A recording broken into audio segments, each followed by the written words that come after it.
Bem, vamos continuar nossas meditações no livro de Zacarias. Zacarias capítulo 10. Vamos ler do verso 1 até o verso 5. Pedi ao Senhor as últimas chuvas.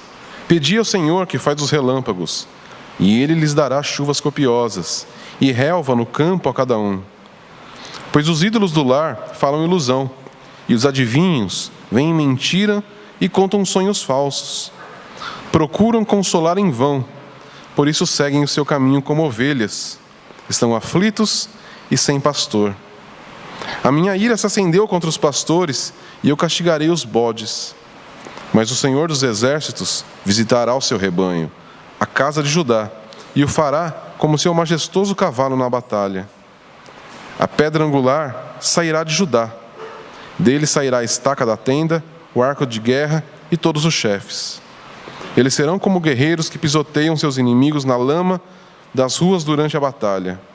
Lutarão porque o Senhor está com eles, e envergonharão os cavaleiros. Amém? Vamos orar? Senhor, nosso Pai querido, nós pedimos agora que o Teu Santo Espírito possa iluminar a nossa mente, nosso coração, para entendermos a Tua palavra. Senhor, fala com a gente. Queremos sair daqui transformados, edificados, renovados pela Tua palavra. Confiamos totalmente no Teu Santo Espírito. Em nome santo de Jesus oramos. Amém.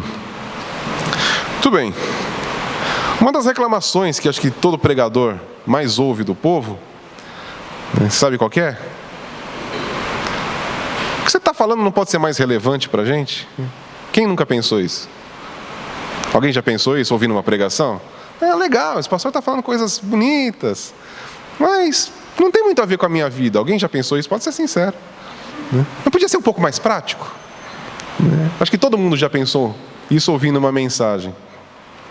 E diante desse contexto aqui de Zacarias, parece que o povo poderia pensar a mesma coisa. Na verdade, o texto não diz isso de uma forma muito direta, mas a gente pode ler um pouquinho nas entrelinhas. Quando a gente começou estudando aqui o capítulo 9, que é quando tem essa troca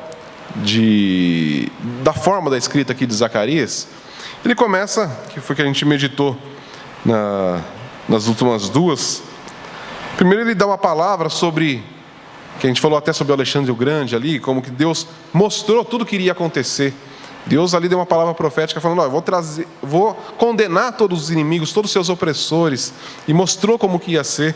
Depois ele fala sobre o rei que viria, o rei humilde, e aí a gente sabe a confirmação dessa profecia, lá quando Jesus entra em Jerusalém montado num jumento.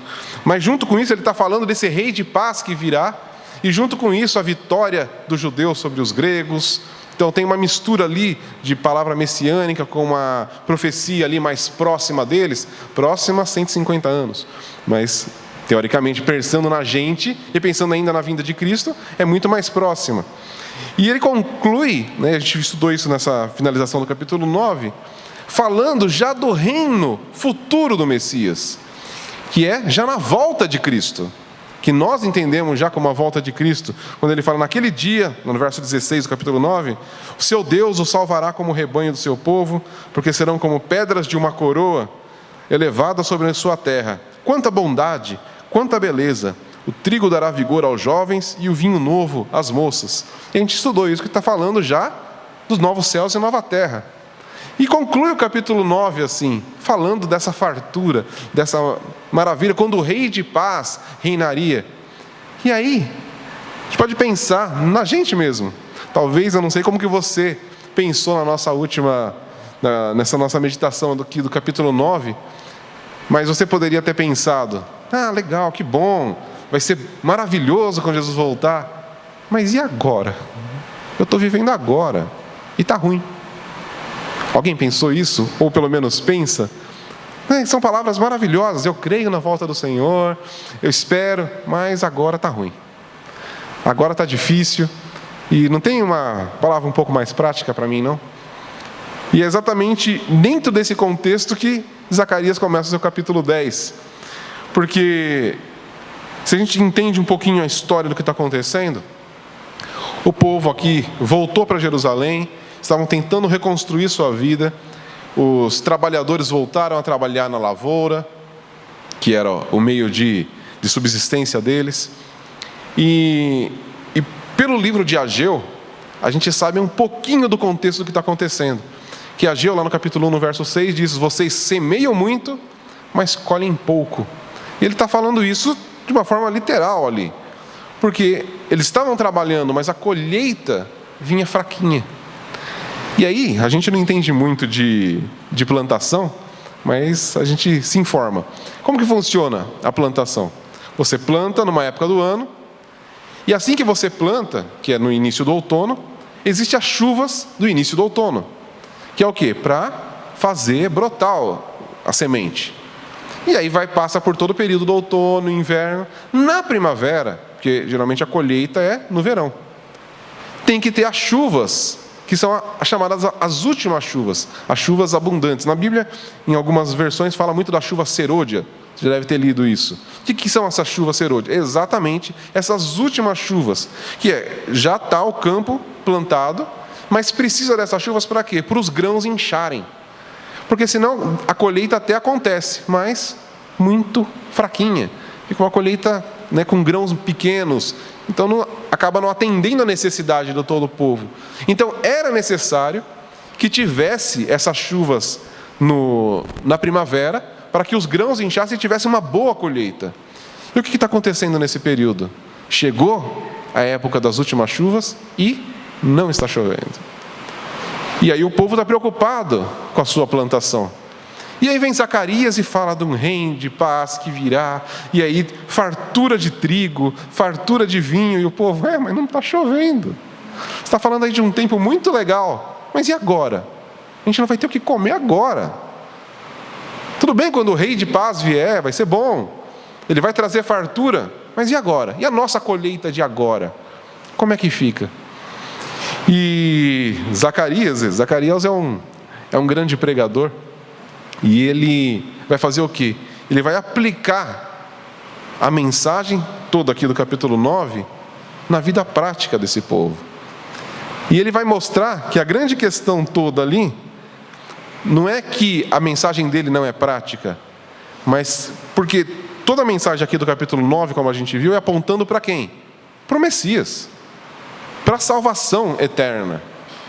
E se a gente pensar, como eu falei, a gente acaba querendo uma mensagem um pouco mais prática, uma questão muito mais próxima da gente, mas existe uma mensagem mais importante do que a salvação do nosso Senhor Jesus Cristo? Tem alguma mensagem que é mais relevante para o nosso dia a dia? Não. E essa é a grande questão. E o que Zacarias vai fazer não é, tá bom, então vocês querem outra mensagem, eu vou dar outra mensagem para vocês. E não é o que nós, aqui, nós pregadores, devemos fazer. Está muito abstrato, está muito falando de coisas, doutrinas, então vamos falar de uma coisa um pouco, vamos mudar o assunto? Não, a gente nunca vai mudar o assunto. Porque se a gente entende o que Paulo diz lá, o que Paulo fala lá para os Coríntios? O que nós pregamos para vocês?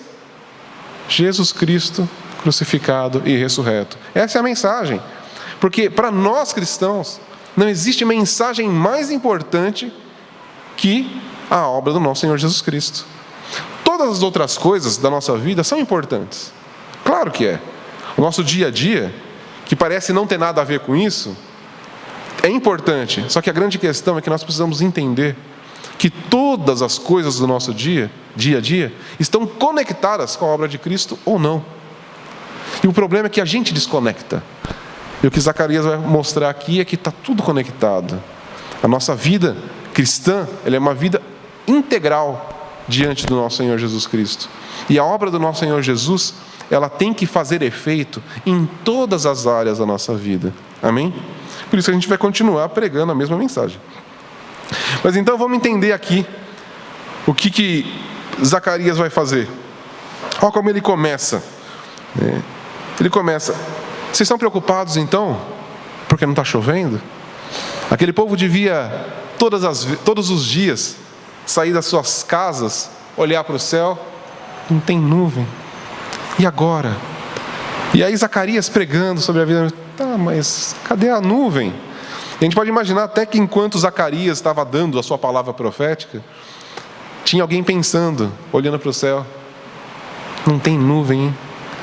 Não é muito o que a gente faz? Às vezes a palavra do Senhor está sendo exposta aqui. E amanhã, segunda-feira, tem que pagar a conta. Amanhã, segunda-feira, tem que trabalho para entregar. Amanhã, segunda-feira, eu tenho prova. E o Senhor está falando. E a gente está preocupado com amanhã, com as provisões do nosso dia a dia. Quando o Senhor está trazendo uma mensagem eterna para nós. E é exatamente isso que está acontecendo aqui. E aí o que Zacarias vem falando? Tá, vocês estão preocupados com a chuva? Pedi ao Senhor. Olha como ele começa o capítulo 10 aí. Pedi ao Senhor as últimas chuvas. Pedi ao Senhor que faz os relâmpagos. Então ele está falando, vocês estão preocupados com isso? Só que vocês não estão pedindo para Deus. Vocês estão procurando o que fazer. Vocês querem que eu dê uma resposta para vocês? Do que vocês têm que fazer para vir chuva? Só que vocês não estão orando. Então, a resposta prática que Zacarias dá aqui é uma exortação à fé e ao arrependimento para esse povo. Primeira coisa que a gente vê aqui então, ele vai mostrar quem é o Senhor. Porque que, no capítulo 9, o que ele está mostrando? Aliás, tudo isso que a gente estudou, quando mostra Deus dando a sua palavra profética, eu vou trazer a decadência dos seus opressores. Eu vou acabar com os seus opressores. Deus vem falando isso, desde o início do capítulo 9. Todos os seus opressores vão ser destruídos. Isso é muito interessante. Um aluno meu, ele acabou de voltar do Egito. Ele fez uma viagem lá, Egito, Israel. E ele falou, ele foi para Roma, foi para Israel. Ele falou, Roma é muito legal, Israel também, que país muito legal, coisas lá. Ele falou, agora, cara, o Egito é uma grande favela. Feio, só tem pobreza. E aí eu lembro do que a gente estudou aqui no capítulo 9. O que Deus fala sobre o Egito? Vou acabar com vocês. O país ainda existe, mas acabou o Egito. Se você pensa no Egito, o que era? Uma grande potência. O que é o Egito hoje? Que ele fala, uma grande fossa, uma grande favela. Ele falou, cheira mal, é sujo, é tudo só pobreza. Não tem nada de legal no Egito. Acabou. Por quê? Porque o Senhor disse. Agora, e o que isso tem a ver com a gente? Como que a gente aplica isso para nós? Poxa, é o Senhor que prometeu e que cumpriu. É um Deus que pega uma grande nação e fala, eu vou destruir vocês e destrói. É um Deus que fala, eu vou livrar vocês, fala para Israel, e livra. E agora, vocês estão preocupados com chuva? Pede para Ele. Ele é o Deus criador de todas as coisas. Ele é o Deus todo-poderoso. Ele é o Deus soberano, que fala que vai fazer e faz. E por que vocês estão preocupados olhando para o céu e querendo saber o que vocês podem fazer para chover e não pedem para o Senhor que dá a chuva? E quantas vezes a gente não faz a mesma coisa? A gente fica tão preocupado com as nossas coisas, e a gente ouve aqui sobre o nosso Senhor, que proveu a salvação eterna para nós. E a gente fala, que bom, né? Jesus veio. Mas aí o que eu faço da minha vida agora? O que eu tenho que fazer? E que Zacarias nos exorta, né, tanto tempo depois, e a mensagem dele continua clamando, peça ao Senhor que dá chuvas. Vamos orar. Ore ao Senhor, fale com Ele, apresente as suas necessidades a Ele. Ele que é o Senhor que cuida de todas as coisas. Só Ele pode trazer respostas para a gente. Por quê? Porque qual é a grande questão aqui? Esse povo trabalhava, eles não eram preguiçosos, eles plantavam. Não é o que Ageu fala lá? Vocês plantam muito, semeiam muito, mas colhem pouco. Então o problema aqui não é falar, vocês não trabalham, vocês ficam aí esperando que caia trigo do céu. Não era o problema deles esse. Eles plantavam, eles trabalhavam, aravam a terra, limpavam, plantavam a melhor semente, cuidavam, todos os dias iam lá ver como que estava a plantação. E eles podiam fazer todo o esforço do mundo, mas se não chove... E aí essa grande questão, o que nós podemos fazer para chover? O que eu e você e aquele povo pode fazer para chover? Nada. Você pode plantar. E aí a gente pode trazer isso daqui, né, para a nossa vida. Que a gente pode pensar aqui. O Senhor é o que detém as forças que estão além do nosso controle. Ele é o que fez os céus e a terra. E como o texto diz aqui, ó, ao Senhor que faz os relâmpagos e que lhes dará Ele lhes dará chuvas copiosas e a relva no campo a cada um. É o Senhor que faz os relâmpagos. É o Senhor que faz todas as coisas. É o Senhor que troveja, né? Tem o texto que fala: troveja o Deus da glória. É Ele que pode suprir a nossa necessidade. Então qual que é o grande apelo aqui desse início do capítulo 10 que a gente está vendo aqui? O Senhor é que pode suprir as nossas necessidades. Ele que pode. Não somos nós. E aqui a gente entra num próximo ponto, que é a relação entre a oração e o trabalho. A gente trabalha bastante, é ou não é? Todos aqui podem falar que trabalha muito. E a grande questão é que nem sempre o nosso trabalho é o suficiente para suprir as nossas necessidades. Eu não estou nem falando só da questão do nosso salário ser baixo ou não, mas existem coisas a respeito da nossa vida, das nossas necessidades, que estão além do que a gente pode trabalhar. É ou não é? Se a gente pensar que nesse contexto, eles trabalhavam, só que se não chovesse, acabou a colheita. E até hoje é assim.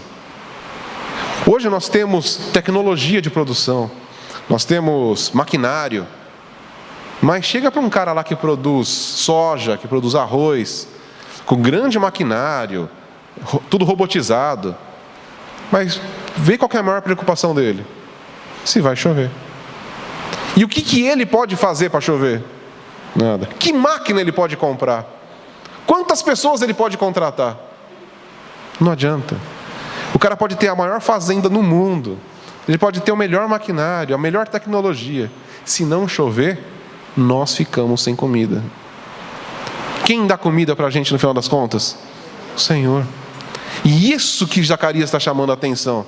Você pode se matar de trabalhar. Se o Senhor não te abençoar, não adianta nada.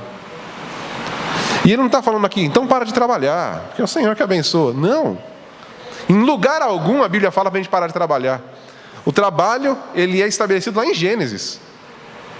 O Senhor ordena a Adão que trabalhasse. E isso é muito importante, que todo mundo fala que tem que trabalhar, né, porque Adão pecou. Não. Porque o trabalho foi instituído antes da queda.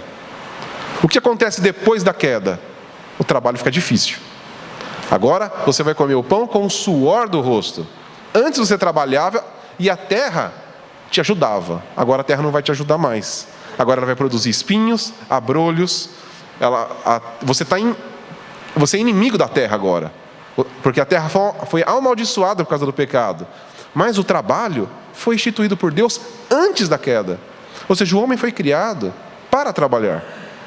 Por quê? Porque não é que Jesus fala: meu pai trabalha até hoje, eu também trabalho.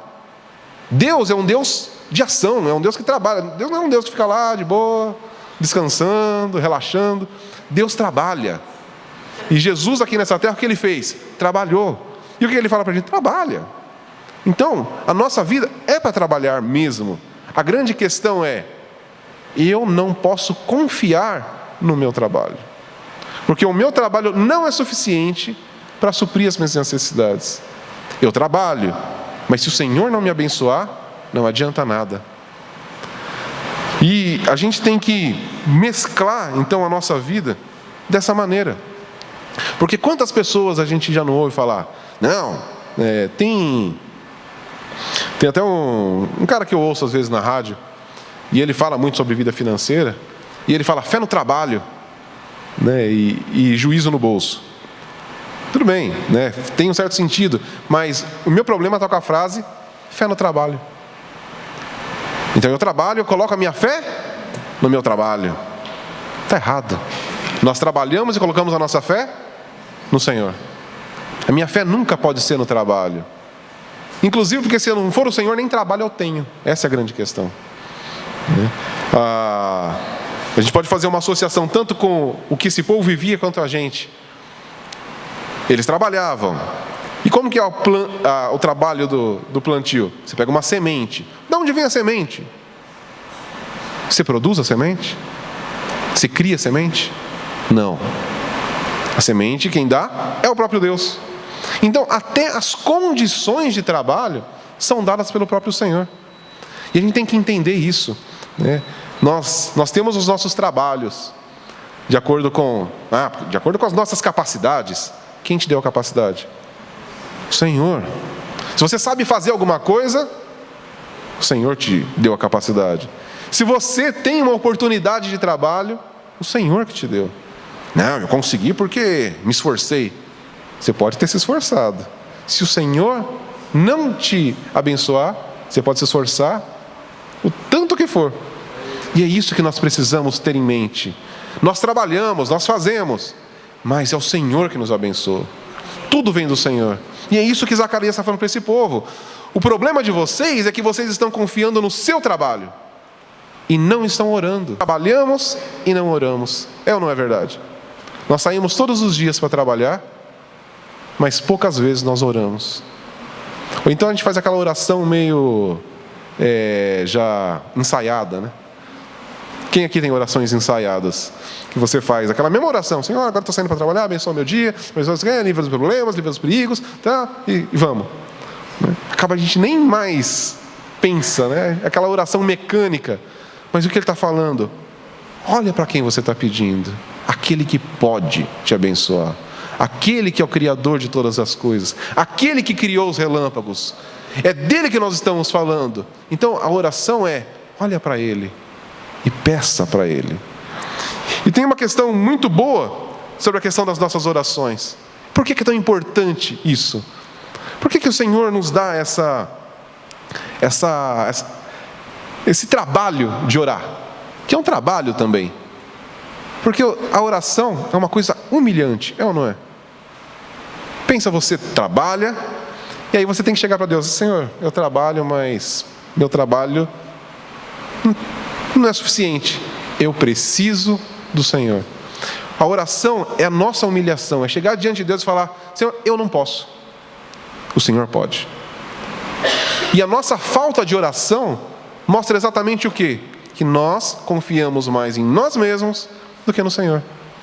Quanto mais a gente ora, mais a gente prova que a gente não tem a capacidade. Quanto menos a gente ora, a gente mostra que menos a gente confia no Senhor e mais a gente confia em nós mesmos. Então por isso que o Senhor nos chama tanto a orar. A oração não é por causa que o Senhor precisa da nossa oração. Ele não precisa. Ele é o Senhor todo soberano, todo poderoso. A oração é para quem? Para nós. Nós precisamos orar, porque nós precisamos confessar dia após dia que nós somos incapacitados de governar a nossa vida, de governar as coisas que estão na nossa mão. A gente não tem controle algum sobre as coisas dessa terra. Quem aqui controla a economia? Você pode?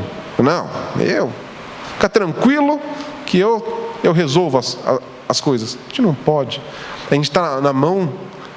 A gente vai falar, estamos na mão do governo, mas a gente tem que entender que até o governo está na mão de quem? Do Senhor. Então para quem que a gente vai? A gente vai só reclamar para o governo? Vamos orar. Está ruim? O governo está fazendo besteira? O que a gente vai fazer? Orar. Aquele que pode mudar todas as coisas. Não adianta ficar reclamando. Não adianta, vamos fazer um abaixo-assinado. Vamos orar. Porque quando a gente faz isso, não estou falando que não é para fazer, entendeu? A grande questão é, quando eu penso que se eu fizer um abaixo-assinado aí resolve, eu estou colocando a minha expectativa no meu trabalho. Mas quando eu oro ao Senhor, eu estou colocando a minha expectativa nele. Estou falando: Senhor, eu não tenho capacidade de mudar isso. O Senhor pode. Amém? Então a oração declara que Deus é Deus e que não há nenhum outro. Amém? Agora, como eu estava falando, a gente deixa de orar porque a gente confia em nós mesmos.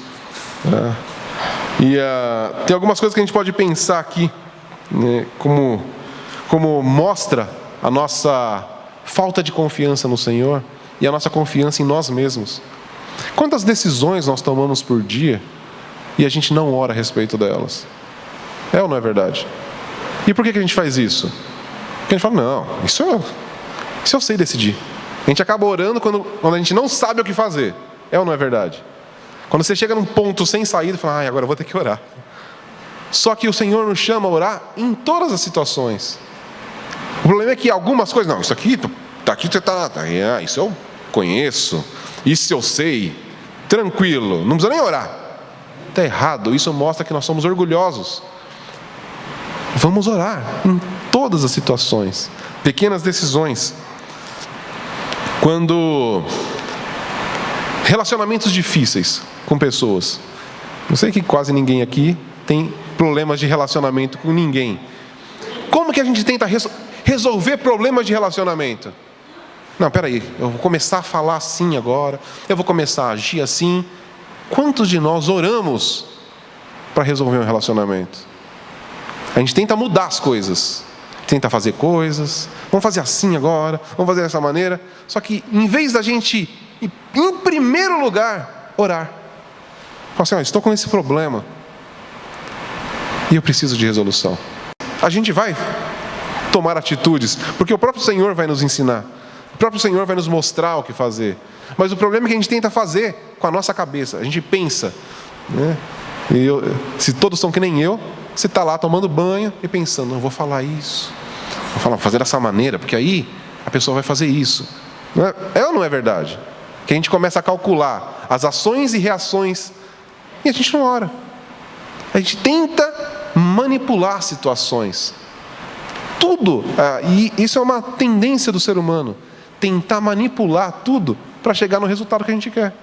Só que a gente não ora. E o Senhor está fazendo um chamado para a gente. Vamos depender menos de nós mesmos e depender do Senhor. E, continuando, olha como ele começa o verso 2. Parece que não tem nada a ver, né? Pois os ídolos do lar falam ilusões, e os adivinhos vêm mentir e contam sonhos falsos. Ele mudou de assunto? Do nada? Não, a questão é que ele não mudou de assunto. E a gente tem que entender o contexto aqui. Problema, falta de chuva.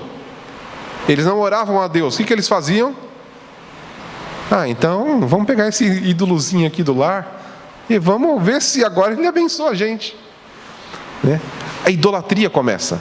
Vamos procurar os adivinhos para ver se vai chover, para ver o que a gente pode fazer para melhorar a nossa vida.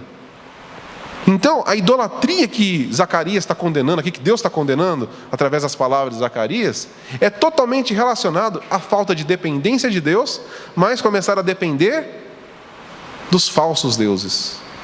E quando a gente confia em nós mesmos, isso também é idolatria. Porque nós estamos nos colocando no lugar de Deus, como se nós fôssemos Deus, aquele que sabe todas as coisas, que tem o poder de mudar as coisas, que tem o poder de efetuar. Então, isso também é idolatria. Mas vamos entender um pouquinho mais aqui o que Zacarias está falando dentro do contexto do povo aqui. Quando ele fala esses ídolos do lar, são chamados terafins. Eram pequenos ídolos mesmo, estatuazinhas, que eles usavam, eram portáteis. Então, lembra quando Raquel sai da casa de Labão e leva os ídolos? Era desse tipo de ídolo, que cabia dentro de uma sacola, dentro de uma... É pequeno. Eram os ídolos do lar, santinho. E o que eles acreditavam? Que se você tivesse uma imagenzinha dessa com você, a bênção vinha junto. Aquele ídolo era capaz de abençoar a sua casa. Então, se você ia para outro lugar, você levava o seu santinho junto, porque aí a bênção caminhava junto. E Deus fala que isso pode fazer. E tem tantos textos da Bíblia mostrando sobre esses tipos de ídolos. Não tem boca, mas não falam. Fazem nada, não pode te ouvir. São deuses falsos, criados à sua imagem e semelhança. E aí se tornam como eles, aqueles que neles confiam. Então o que Deus está mostrando? Que isso pode fazer por vocês. Pede ao Senhor que dá os relâmpagos, que faz chover. O que esses deusezinhos fazem? Eles não podem nem falar, eles não podem nem te ouvir, eles não se movem. Se você não pegar eles e levar para outro lugar, eles não saem do lugar. São deuses inúteis. E aí nós temos também a segunda aí, que são os adivinhadores, que aí eram pessoas, né, e isso fica mais também perto da gente. É só você passar aí pela rua, você vê nos postes, né? Consultamos o seu futuro, né? Amarramos o amor garantido ao seu dinheiro de volta. Já viu isso daí? Tem todos os postes quase aí. Então a gente vê que a história não muda, né? As pessoas não mudam, continua a mesma coisa. E aí, o povo está vindo atrás desse tipo de gente. Porque eu quero saber como que vai ser. Vai ter colheita, não vai ter? Então eu preciso de uma solução. Porque a questão não era só aqui, adivinhe, mas era a solução. Que é o que essas pessoas também prometem. Não, vem aqui, paga um negocinho para mim e eu garanto para você o resultado. Então o que as pessoas estavam vendo? Não está chovendo? Não, pode vir aqui. Vem aqui, você traz algo para mim aqui e eu vou, sei lá, fazer um trabalho, fazer uma oração e vou fazer chover. O que um homem pode fazer para chover? Nada. E a gente pode pensar nisso um pouquinho mais próximo da nossa realidade aqui, dentro do nosso contexto. Em primeiro lugar, que é o que a gente vê, ocultismo, misticismo. Aí você pode falar, mas eu já não creio nessas coisas mesmo. Eu sou crente. Isso aí eu sei que está furado. Quando eu vejo esses papelzinhos de amarração do amor, eu sei que não tem nada a ver. Tal.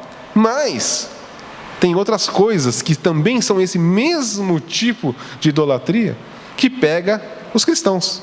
Primeiro começa com o liberalismo teológico. O que é o liberalismo teológico?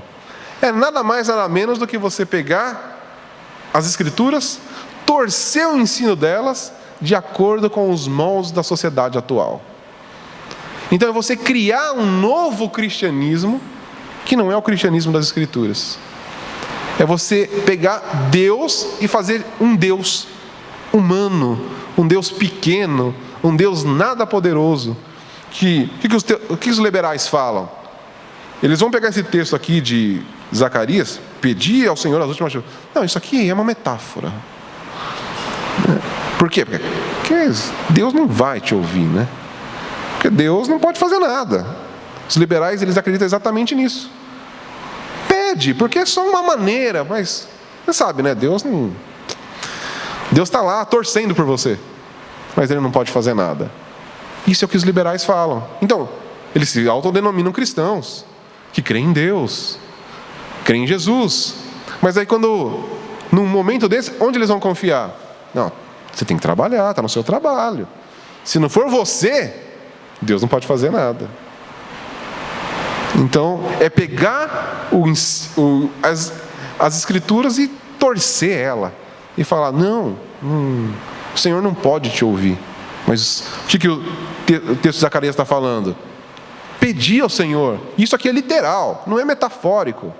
Pede ao Senhor, porque é Ele que dá a chuva.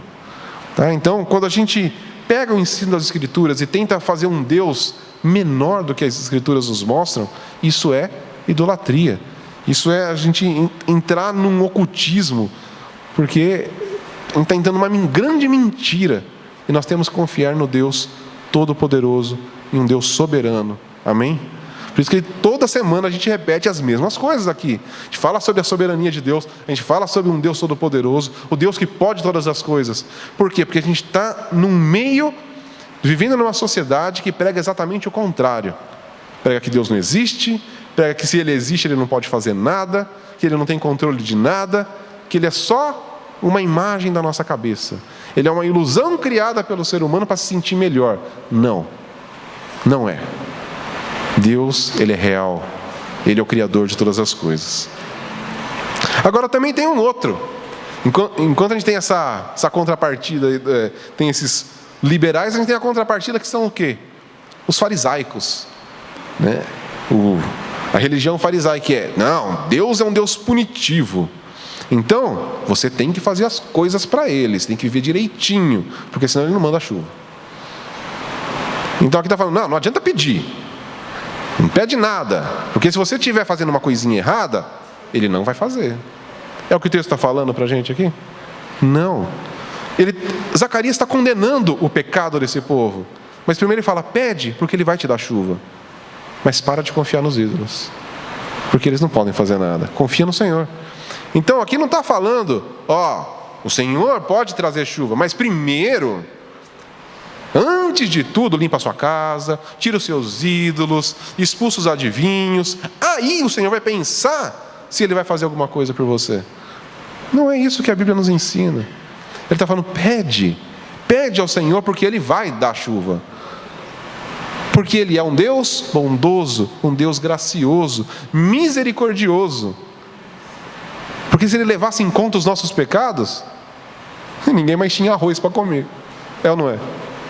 Não tinha mais colheita no mundo. Pensa no mundo de hoje. São todo mundo muito bonitinho, muito bonzinho, vida santa, né? Nos nossos 7 bilhões de pessoas vivem perfeitamente bem. Então, se Deus levasse em conta o pecado do homem para não trazer chuva, já tinha morrido todo mundo há muito tempo. Mas o nosso Deus é um Deus que faz chover sobre maus e bons. Então, peça ao Senhor. A gente tem que entender que não temos méritos. Tudo é pela graça. Amém? A gente acabou de cantar. Em tudo existe graça. Então a gente tem que entender, toda a vida cristã é uma vida pela graça. É total dependência do Senhor em todas as questões. Começa com a nossa salvação, mas é em todas as áreas. Amém?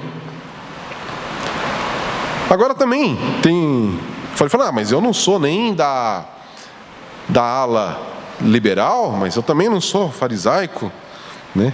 Mas tem aqueles que querem que o cristianismo sirva aos seus próprios interesses. É ou não é? Não, eu vou na igreja porque aí, né, as coisas vão melhorar. Eu vou, né, porque aí eu vou me sentir melhor. Eu vou fazer isso. E aí a gente tem hoje bancadas evangélicas no Congresso, porque aí a gente muda de acordo com os evangélicos. Não. Isso é o quê? Tentar manipular a situação, né? Ir na igreja, fazer as coisas para tentar manipular o Senhor. Isso é idolatria. Isso é ocultismo. E o Senhor quer que a gente fique longe disso. O Senhor quer que a gente confie nele, independente do que a gente faça. Se a gente vir na igreja ou não vir, não vai mudar o fato do Senhor ser o Deus que abençoa. Agora, por que eu venho na igreja? Porque Ele é o Deus que abençoa. Como não cultuá-lo? Como não adorá-lo? Como não ouvir o que Ele tem para falar? É totalmente ao contrário a situação. Eu não venho aqui para provar para Deus, tô vindo todo domingo, hein, Senhor? Agora eu mereço. Nunca vamos merecer nada. Eu venho por causa da graça. Eu venho porque Ele é tão maravilhoso que Ele é digno de eu estar aqui. E o melhor, eu venho e sou abençoado. Eu venho e sou renovado. Não é? Isso que é maravilhoso. Eu venho sem merecer, venho porque Ele já fez tudo o que eu precisava e ainda saio com mais. Porque Ele é um Deus gracioso, um Deus que transborda em amor por nós. Amém? Agora, como que... Então, ele condena aqui a falsa religião e então ele faz um contraste entre a falsa religião e a verdadeira religião. Para de confiar na sua força, para de confiar nos ídolos, para de confiar em tudo que é externo. Olha para o Senhor e pede para Ele. E aí a gente lembra do que Zacarias vem falando, que a gente viu lá no início. Voltai-vos a mim e eu voltarei a vós. É a mensagem de Zacarias o tempo todo. E a gente percebe como Deus fala, legal, daqui a pouco está o povo lá de novo. confiando no seu trabalho, confiando nas suas coisas, olhando para si próprio. E aí Deus volta a falar: olha para mim, volta o seu coração para mim, e eu me voltarei a vós. Pede para mim. Agora Deus está sendo ainda mais claro. Pede para mim, fale das suas necessidades comigo, porque eu sou o seu Deus. Deus está falando, e Ele está falando isso para a gente, não é só para aquele povo. Semana após semana a gente tem ouvido isso daqui, essas coisas. Por quê? Porque nós somos teimosos, nós somos ovelhinhas teimosas. A gente vai ver até isso aqui daqui a pouco, quando Ele vai falar das ovelhas. E por isso que a gente precisa ouvir de novo. E aí o que a gente viu também, mas não é nem por força e nem por poder, é pelo Espírito de Deus. Nós temos que confiar nele totalmente. Agora, uma outra coisa que esses adivinhos faziam aqui, que era, e procuram consolar em vão. Como assim, consolar em vão? O que a falsa religião faz com a gente? Ela te consola. Ela fala: não está tudo tão mal assim com você. Não, você está bem. Faz as coisas direitinho aí que está tudo certo. Quando a grande mensagem do Evangelho é o quê? Não, vocês estão mal. O pecado te separou do Senhor. E a nossa condição, dia após dia, é o quê? É olhar para nós e falar: não, eu sou mal. Eu sou um pecador. Se não for a graça do Senhor, eu estou perdido. Então, o Evangelho, ele não é uma mensagem que nos consola falando: não, fica tranquilo, está tudo bem com você. O Evangelho está tudo mal com você, mas temos um Deus gracioso. A obra de Jesus resolveu o problema. Então, a falsa religião fala que você está bem. E o Evangelho fala: não, você não está bem, mas tem aquele que resolve o problema para você. Então, a nossa vida cristã nunca é falar: não, agora está tudo bem comigo. A vida cristã é todos os dias: eu dependo dele. Eu dependo o tempo todo dele. Eu dependo o tempo todo da obra da cruz. Porque se a obra da cruz não existisse, se o Senhor... Meu pai citou isso, acho que semana retrasada, falando sobre um pastor que falou sobre a diferença entre ele e um bêbado largado na sarjeta. Qual é a diferença? A graça. Ele falou: se a graça sai daqui e entra naquele lá, é ele que vem para cá e eu que vou para lá. O que eu tenho de bom? Nada. Só a graça. E graça é imerecida. Então, está sobre nós, porque o Senhor libera sobre nós. Tem um texto, até está grifado na minha Bíblia, no Salmo. É só o Senhor virar um pouco o rosto e eu fico perdido. Se o Senhor tira o olhar de mim, eu estou perdido. E essa é a nossa condição o tempo todo. Por isso, o Evangelho não é uma mensagem de consolo, de que não, você é bonitinho, você é legal. É uma mensagem, realmente, você é ruim, você é mau, mas o Senhor é bom. E Ele não leva em conta a sua maldade. A obra de Jesus sobrepõe isso e transforma a nossa vida. E abençoa a gente, mesmo sem a gente merecer. Essa é a mensagem do Evangelho, essa é a verdadeira religião. Por isso nós precisamos, todos os dias, nos voltar a Deus, conscientes de que eu sou ruim, eu não posso fazer nada, eu preciso do Senhor. Na menor necessidade que nós temos, apresente-a ao Senhor. Amém? Agora, e por que tudo isso? Olha como termina o verso 2. Porque ele está falando dos ídolos, né? Porque os ídolos falam, os adivinhos falam mentiras, procuram consolar em vão, e por isso vocês seguem seu caminho como ovelhas. Estão aflitas e sem pastor. Então ele está falando da consequência de quando a gente começa a confiar em nós mesmos e começamos a confiar na força humana ou nos falsos ídolos. Nós ficamos como ovelhas perdidas, aflitas e sem pastor. Quantas vezes a gente nos sente assim? Estou perdido, estou aflito. Por quê? Porque estamos confiando nas coisas erradas. Porque aquele que confia no Senhor tem um pastor. Mas aquele que está olhando para as outras coisas está saindo do aprisco, está se perdendo. Aí chega para o lado, e agora estou sozinho aqui. Porque nada pode nos dar o suporte. E a gente se sente dessa maneira. E aí, então, o Senhor começa o verso 3. Então a minha ira se acendeu contra os pastores, eu castigarei os bodes. O que aqui Deus está falando? Que de novo parece que ele mudou o assunto, né? Não, mas ele não mudou. Porque ele está falando que a gente tem que entender. Quando ele fala de ovelha, e eu falei isso da última vez, não é um elogio para a gente ser chamado de ovelha. Lembra que eu falei? Vocês lembram? O que ovelha é? Animalzinho teimoso, né? Se perde facilmente, totalmente indefeso, não consegue se defender, né? Só vai para o caminho errado, precisa de um pastor. Então, nós como ovelhas, a gente nunca consegue andar sozinho. O que acontece é que a gente está sempre ouvindo. E esse é o grande problema. Quem nós estamos ouvindo?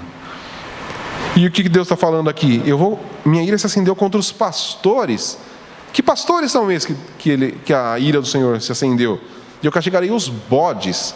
E quando fala bode aqui, é um mau pastor. É aquele que está guiando as ovelhas para o lugar errado. Que são o quê? Esses que falam ilusão. Esses que ficam prometendo coisas que não podem ser cumpridas. Coisas que ficam fazendo barganhas, ficam fazendo engenhocas para você conseguir o resultado daquilo que você quer sem o Senhor. Então nós vemos isso tanto nas religiões aí diversas, como pensando até nas igrejas, pastores que começam a ensinar coisas que não estão na Bíblia. Começa a falar para o povo que vocês devem fazer coisas que o Senhor não fala para fazer. Quando um pastor levantado pelo Senhor vai fazer o quê? Olha para ele, pede para ele. É ele que pode te atender. Quando pastores hoje falam, não, vem aqui, compra o meu negocinho aqui, que você vai ser abençoado. O que é isso? É o pastor que o Senhor vai castigar. São esses líderes do povo que o Senhor fala que vai castigar. E constantemente o Senhor ele tem na história do povo dele, a gente vê isso.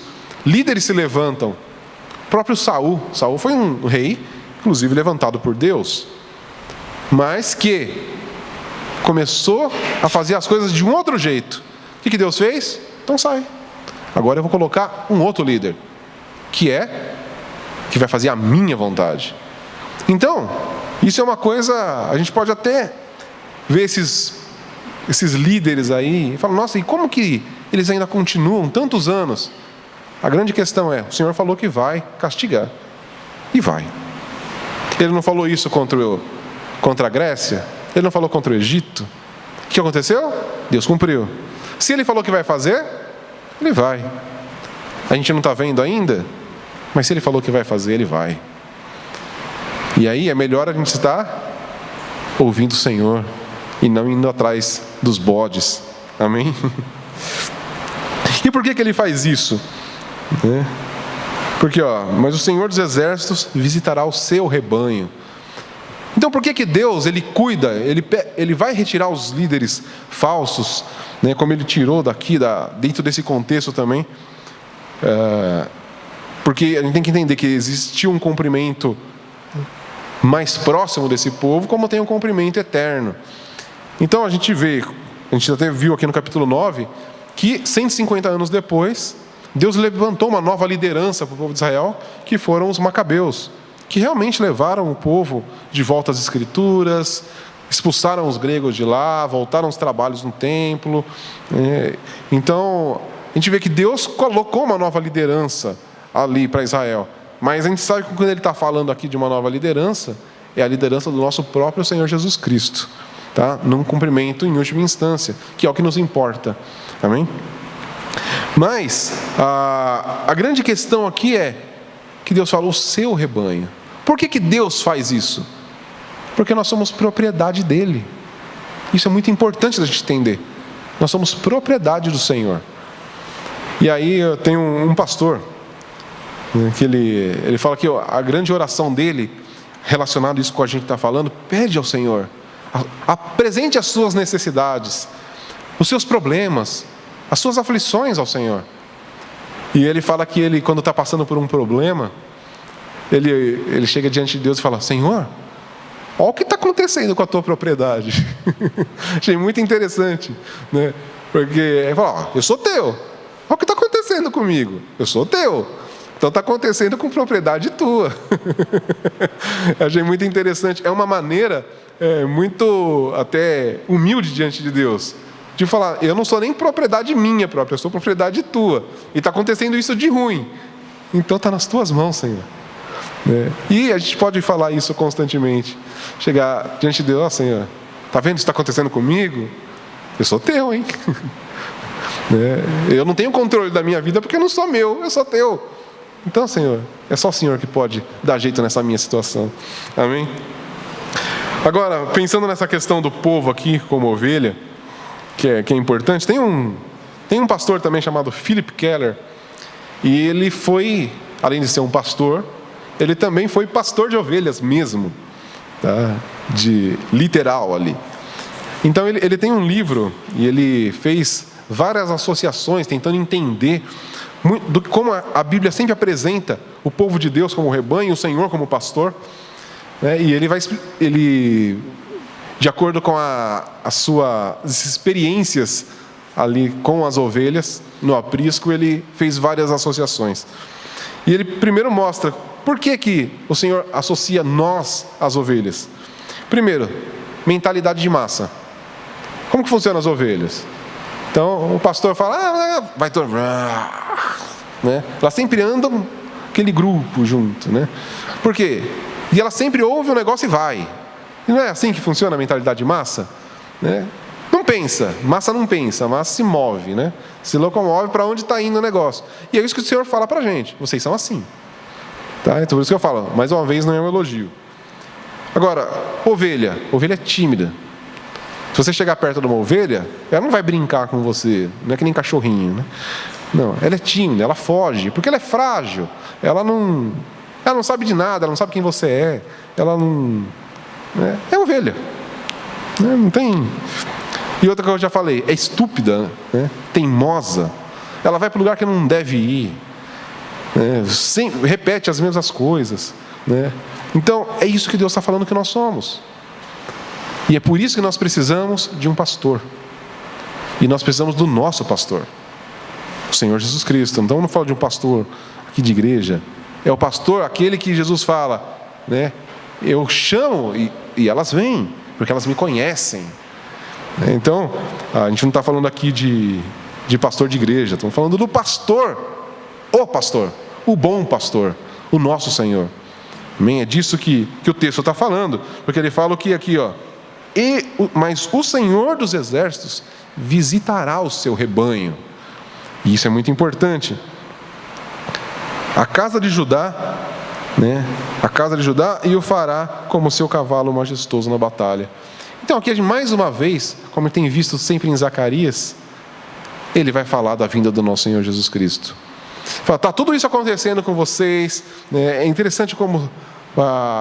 ele vai trazer essa parte aqui, ó, vocês estão passando por necessidade, pede ao Senhor, Ele vai trazer chuva, para de confiar nos falsos ídolos, para de confiar nesses adivinhadores, o Senhor vai vir visitar o seu rebanho, Ele vai vir aqui. Então ele está falando de quem? Jesus. Ele vai vir no meio de vocês, Ele vai vir pastorear aqui vocês. Então, mesmo que Zacarias comece a falar de coisas que, agora sim, Zacarias está falando de coisas práticas, ele sempre vai voltar para Jesus Cristo, porque esse é o ponto, esse é o grande ponto de Zacarias, a vinda do Messias, o Messias Salvador, o bom pastor, que vem cuidar do seu rebanho. Amém? Então a gente pode entender aqui, né, o Senhor cuida de nós, porque Ele é o bom pastor. E a gente pode lembrar do texto de Filipenses 1,6 lá, que aquele que começou a obra, Ele também é fiel para terminar, porque o Senhor cuida de nós do início ao fim, porque Ele é o bom pastor. E quando Ele fala aqui dos bodes, que Ele vai expulsar os maus pastores, lembra de Jesus quando Ele fala sobre Ele ser o bom pastor? Ele fala: porque os mercenários, quando eles veem o lobo, o que eles fazem? Fogem. Mas o Senhor não foge. O Senhor vai cuidar de nós até o fim. Então Deus não é aquele que começa a cuidar da gente. Mas esse daí é muito teimoso, deixa ele para lá, não quero mais cuidar não. Está muito difícil cuidar desse daí. Deus não tem esse tipo de atitude com a gente. A gente tem, né? Quantas vezes a gente tenta ajudar alguém, fala, essa pessoa aí não vou ajudar mais não dá, não tem resultado. Já pensou isso? Já pensou se Deus pensasse isso da gente? Mas Ele não pensa. Ele vai cuidar da gente até o fim. Por isso, aquele que começou a boa obra é fiel e vai aperfeiçoá-la até o último dia. Então a gente pode confiar que o nosso pastor, ele começa a obra e ele termina. Ele não vai desistir do seu rebanho cansei, vou brincar de outra coisa. Não, ele vai até o fim. Não é mercenário. E aí, como eu falei, que volta tudo para Cristo, olha como ele começa, no verso 4. A pedra angular sairá de Judá. Dele sairão a estaca da tenda, o arco de guerra e todos os chefes. Então, mais uma vez aqui, ele volta para Cristo. Tudo bem, como eu falei, tem o cumprimento nos Macabeus, que os Macabeus também saíram lá de Judá. Ok? Mas era um cumprimento ali mais próximo. Mas quando ele fala pedra angular, a gente sabe que está falando de Jesus. E o que é a pedra angular? Talvez você já tenha ouvido. A pedra angular é a pedra fundamental de uma construção. É a primeira pedra colocada e toda a construção ela é a partir dela. Então ela é a pedra de fundamento. Se não tiver esse fundamento, fica tudo, a casa desaba. Você precisa de um bom fundamento para uma casa ficar em pé. E essa pedra angular. Então, o que o texto está falando? Que de Judá vai sair essa pedra angular, onde tudo vai ser construído. Você fala, mas ele mudou de assunto de novo? Não, ele não mudou de assunto. Ele está falando sobre confiança no Senhor. Pede tudo ao Senhor, porque é Ele que provê todas as coisas. E Ele vai prover o quê? O mais importante de tudo, a pedra angular. Ele vai trazer o fundamento todo para a nossa vida. Porque agora, a partir de Cristo, a nossa vida se apoia em Cristo. Por isso nós podemos, inclusive, chegar diante do Senhor hoje e pedir pelas nossas necessidades. Por quê? Porque nós temos um sacerdote que intercede por nós. Amém? Isso é importante a gente entender. Percebe como está conectado com Cristo? Então eu posso fazer as minhas orações independente da obra de Cristo. Não. Sem obra de Cristo a gente não tem como fazer oração. Percebe? Porque quem intercede por nós é Jesus. A pedra fundamental, a pedra angular. Toda a nossa vida agora é construída sobre Cristo. E toda a igreja, porque pensando aqui no rebanho, o rebanho é construído sobre Cristo. Ele é a pedra fundamental. E Efésios vai falar disso também, que Paulo fala lá em Efésios 2. Edificado sobre o fundamento dos apóstolos e dos profetas, sendo o próprio Cristo a principal pedra de esquina. Nele o edifício inteiro, bem ajustado, cresce para ser templo santo no Senhor. Então a gente percebe como é disso que o Evangelho vai nos falar. Sobre agora essa construção sobre Jesus, o bom pastor. Amém? Agora, uma coisa que é importante também pensar sobre essa pedra fundamental é que ela não servia só como base para sustentar toda a construção, mas ela servia como molde. Porque toda a construção vinha em cima desse fundamento. Então isso mostra que toda a nossa vida cristã ela é construída nesse formato que é da pedra angular, que é Jesus Cristo. Então a nossa vida ela tem que ser moldada como Jesus. E aí, fazendo o entendimento disso que a gente está estudando, Jesus aqui na terra, como homem, e a gente tem estudado isso no nosso estudo teológico, né? Como que Jesus viveu como homem aqui nessa terra? Na total dependência de Deus. O que Jesus fala? Jesus era Deus, isso é importante a gente entender. Mas ele, como homem, ele se esvaziou da sua glória, né? Ele se esvaziou de tudo aquilo que ele poderia fazer. E ele conteve todo o seu poder e toda a sua glória e agiu pelo poder do Espírito Santo. E Jesus diz: eu não faço nada por mim mesmo, mas eu faço aquilo que o Pai fala para fazer. Se Jesus foi assim, por que nós agimos diferente? Por que nós tentamos agir pela nossa própria força? Por que não confiamos no Senhor? Se o próprio Jesus Cristo, que tinha todo o poder criador dentro de si mesmo, Ele não confiou nele mesmo, Ele confiou no Espírito Santo. Por que nós, ovelhinhas, estúpidas, teimosas, vamos confiar no nosso trabalho? Por que nós vamos confiar na nossa capacidade intelectual? Por que a gente vai confiar na nossa sabedoria? Vamos confiar no Senhor. Porque se Jesus fez assim, Ele é a pedra fundamental que veio trazer esse novo molde para nós, por que a gente vai seguir os falsos pastores? Por que a gente vai seguir os ídolos? Por que a gente vai seguir essa mentalidade secular que fala, confie em si mesmo, confie em você mesmo e você vai longe? Não confie em si mesmo. E eu sempre lembro do que o Chesterton escreveu. Tem um livro do Chesterton que ele escreveu o livro inteiro, que ele falou que ele estava conversando com um amigo na rua, em Londres, isso século XIX. Então ele e um amigo dele conversando, e do outro lado da rua passa um rapaz. E aí o amigo dele fala, tá vendo aquele rapaz ali? Esse vai longe, porque ele confia em si mesmo. E ele falou que ao mesmo tempo estava passando um ônibus na rua com uma propaganda de um hospício. E ele virou para o amigo, sabe para onde vai quem confia em si mesmo? Para o hospício. E depois ele escreve um livro inteiro em cima disso. O livro chama Ortodoxia. É muito legal, difícil de entender, mas é um bom livro. E aí ele vem mostrando todas essas coisas. Como quando você confia em si mesmo, você fica louco. Quem aqui já visitou um hospício? Pergunta se eles não confiam em si mesmo. Confiam? E aí ele dá o exemplo no livro lá. O cara chega lá, não, porque eu sou Napoleão. Ele acredita que ele é Napoleão. Ele acredita em quem? Em si mesmo. Você fala, não, você não é. Você é o Pedro. Não, eu sou Napoleão. Ele confia em quem? Em si mesmo. Então, o hospício está cheio de pessoas que confiam em si mesmas. Quando nós passamos a confiar em nós mesmos, a gente fica louco. A gente vai agir como louco. Agora, quando eu falo, não posso confiar em mim mesmo, eu vou confiar naquele que pode trazer chuva. Aí eu não fico louco. Porque eu declaro a minha fraqueza. Eu não confio na minha capacidade. Amém? E aí, alguns pontos aqui para a gente concluir aqui, que eu já me avancei demais de novo. Mas a gente tem que terminar aqui.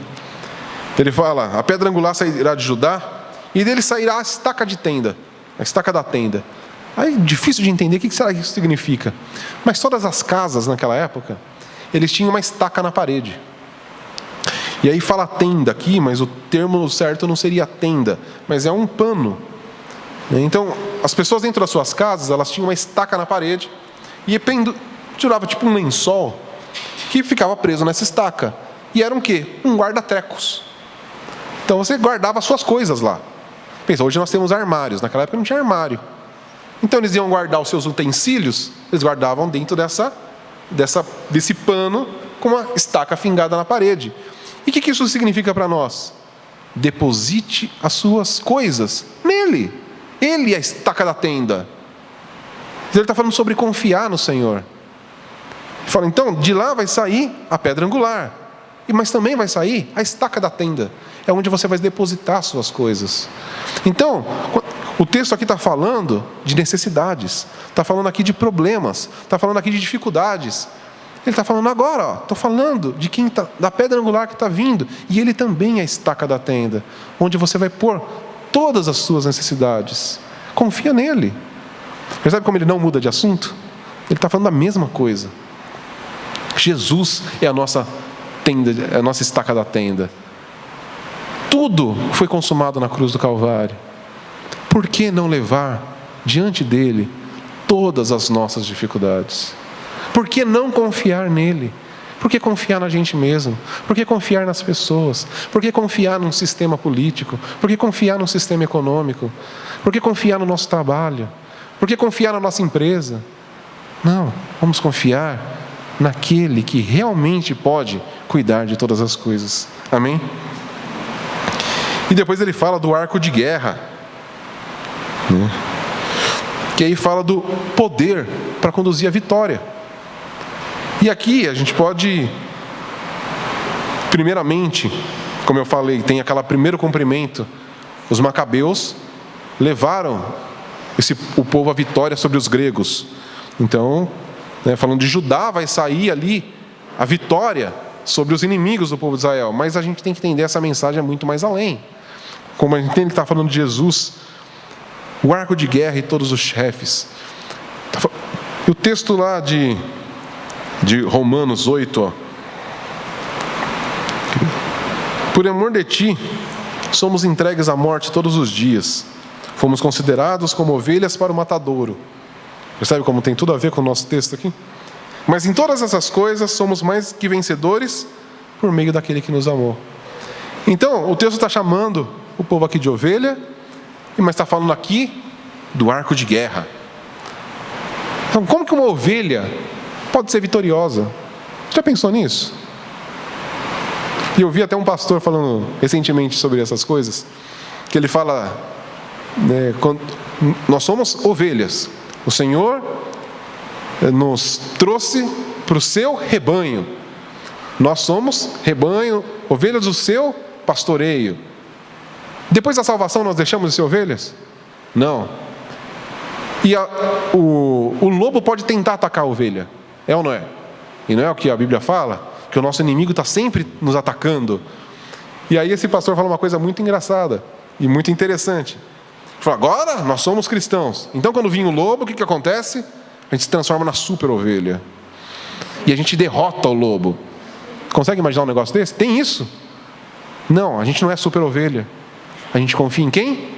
No pastor. É o pastor que expulsa o lobo. Não é a ovelha. E nem o motim das ovelhas. Não, tá vindo aquele lobo lá, vamos juntar, porque ovelha é estúpida. Lembra? A ovelha não vai se juntar. Tá vendo? Vamos montar uma estratégia aqui. Quando o lobo vier, você distrai ele, que a gente pega ele por trás.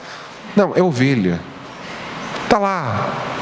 Você pensa em comer, aí sai andando, se perde. Isso é ovelha. A ovelha nem vê o lobo chegando. Quando vê, já foi. Já matou a ovelha. Tá? E é disso que nós somos chamados. Então nós temos que confiar em quem? No pastor. É ele que vai nos livrar dos nossos inimigos. Quando vem o ataque do diabo, quando a gente está pensando aqui no que foi a vitória de Cristo sobre o pecado, então vem a tentação. Não, peraí, essa tentação aí, deixa que eu seguro. Não, corre para ele. Se a gente tentar vencer o pecado na nossa força, a gente peca. Porque a gente é ovelhinha estúpida. Mas ele é o bom pastor, todo-poderoso, capaz de nos livrar de todos os perigos e de todas as injustiças. É ele. Então, não tente ser super ovelha. Olha para o pastor e confia no pastor. Nós não somos super, nós somos fracos, mas nós temos o bom pastor, que é o Criador de todas as coisas. Amém? E aí, falando de bom pastor, só para a gente terminar aqui, pegar 4 pontos que aquele próprio Philip Keller fala sobre, que ele aponta sobre como Cristo sendo o nosso pastor. Primeira coisa que eu já falei, as ovelhas são propriedade do pastor. E ele conta no livro dele, falando quando ele comprou as primeiras 30 ovelhas dele. Ele juntou um dinheiro e comprou, ele investiu todo o dinheiro que ele tinha naquelas 30 ovelhas. Então ele estava lá e falou, eu investi tudo que eu tinha nessas ovelhas, elas são minhas. O que ele fazia? Ele cuidava daquelas ovelhas com todo amor e carinho. Por quê? Porque ele investiu tudo ali. E aí, trazendo para o nosso Senhor, Jesus Cristo morreu na cruz. Nós fomos comprados com preço de sangue. Deus enviou seu único filho para resgatar essas ovelhas. Agora você acha que depois que ele resgatou, ele vai deixar essas ovelhinhas aí viver de boa? Aí, agora se cuidem aí, já comprei, tá? Agora é com vocês. Não, ele não vai desperdiçar o preço que ele pagou, porque ele deu a sua vida para nos resgatar. Então o que ele vai fazer? Ele vai cuidar, porque nós somos agora a sua propriedade, que ele gastou toda a sua vida. Um alto preço ele pagou por nós. Agora tem uma outra coisa. Depois que um pastor compra as ovelhas, o que ele vai fazer? Ele vai marcar que elas são dele. Se de repente ela se perder, o outro pastor bota para dentro do rebanho. Não, essa ovelha já era minha. É nada, ela tem a minha marca.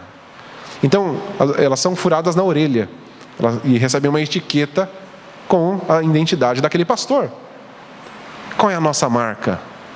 Em primeiro lugar, a cruz. Fomos marcados com a cruz. A cruz é a nossa marca principal. E pensando nesse furo da orelha da ovelha, deve doer. E a obra da cruz, ela primeiro nos mata, para depois nos reviver. Então, a obra da cruz, e por isso que nós temos que, Jesus fala, quem não me seguir e carregar a sua própria cruz. E o que é isso? É carregar a marca da cruz. Todo mundo acha que Jesus está falando de carregar os seus próprios problemas. Não é disso. É carregar a marca da cruz. E como o Jefferson falava há pouco, nós estamos vivendo uma sociedade complicada, onde você falar sobre a cruz é cada vez mais difícil. Você falar falarmos sobre a nossa fé é cada vez mais difícil, mas essa é a nossa marca. E está cada vez mais doloroso falar sobre essa marca. Mas se a gente deixar de falar, é como se a gente não tivesse essa marca. Mas a gente não tem como deixar de falar. Porque lembrando a música, sim, eu amo a mensagem da cruz. E essa é a nossa marca. Tá? É a cruz. E outra coisa que o texto bíblico nos fala, é que nós somos selados com o Espírito Santo. É outra marca que o nosso bom pastor nos deixa. Então nós temos a marca da cruz em primeiro lugar e selados com o Espírito Santo. Então não tem como o inimigo, um pastor aleatório, falar, não, ela era minha. Está marcado. Olha o Espírito Santo ali. O Espírito Santo está marcando, está selado. Não tem mais como falar que não é minha. Uma vez comprado, uma vez marcado, sempre marcado. A ovelhinha pode até dar um pulinho ali fora. O pastor vai lá e, não, você é minha. Não vai sair daqui. É minha. Tá? Porque ele comprou com alto preço. Agora, uma outra coisa que é bacana de a gente ver, e que esse Philip Keller fala, é que ele tinha prazer em cuidar das ovelhas. Porque ele gastou o dinheiro dele todo ali. E ele tinha prazer em limpar a ovelha. Ele tinha prazer em dar comida para ela. Por quê? Porque era dele. E o Senhor tem prazer em cuidar de nós. O Senhor não cuida da gente, falando, agora, comprei esse povinho aí, agora eu vou ter que cuidar, povinho teimoso, povinho difícil de entender. E aí o Senhor faz meio mal-humorado. Não. Ele faz com todo prazer. O texto nos diz que o Senhor se regozija no seu povo. Ele tem prazer em cuidar de nós. O Senhor tem prazer em cuidar dos seus. Como um pai que tem prazer em cuidar dos seus filhos. Quando você presenteia o seu filho, você fica triste porque você presenteou? Tem que dar presente. Que coisa. Aí dá o presente lá, esse negócio aí, vai. É assim que a gente dá presente para os filhos? Vai estar chegando o Natal aí, a gente dá presente. Aí abre logo esse presente, aí não enche o saco. É assim que a gente fala? Não, a gente fica na expectativa, como que ele vai reagir? É ou não é? Por quê? Porque nós temos prazer, e o Senhor tem prazer em nos abençoar. Então, quando a gente pede um negócio para o Senhor, a gente não está incomodando o Senhor, porque Ele tem prazer em nos abençoar. E Ele fica esperando, se a gente pode dizer dessa maneira, esperando a gente pedir para Ele, para nos dar. Porque Ele é bom, Ele é o bom pastor. Amém? Ele não vai fazer relutante, Ele faz com prazer. E como eu já disse, Ele protege a sua ovelha. Então esse pastor aqui, o Philip Keller, falava que ele ficava o tempo todo de olho em volta, para que nenhum perigo assolasse as suas ovelhas. E esse é o nosso Deus. Ele é o tempo todo cuidando de nós. Ele não... E olha como termina aí o verso 5. Lutarão, porque o Senhor está com eles, e envergonharão os cavaleiros. É isso que o Senhor fala de nós. Porque são minha ovelha. Eu vou lutar por eles. E os lobos vão ficar envergonhados. Os inimigos vão ficar envergonhados. O diabo e os seus comparsas vão ficar envergonhados. A sociedade que milita contra o meu rebanho vai ser envergonhada. Por quê? Porque o Senhor luta por nós. E Ele vai conduzir e cuidar de nós até o fim. Ele nunca vai nos deixar. Amém? Então, isso é o que eu queria dividir com vocês. Falei demais, mas creio que o Senhor pôde falar com a gente. Que a gente possa confiar totalmente no nosso bom pastor. Vamos pedir para Ele. Vamos levar as nossas necessidades a Ele, sabendo que Ele cuida de nós, do início ao fim. Amém?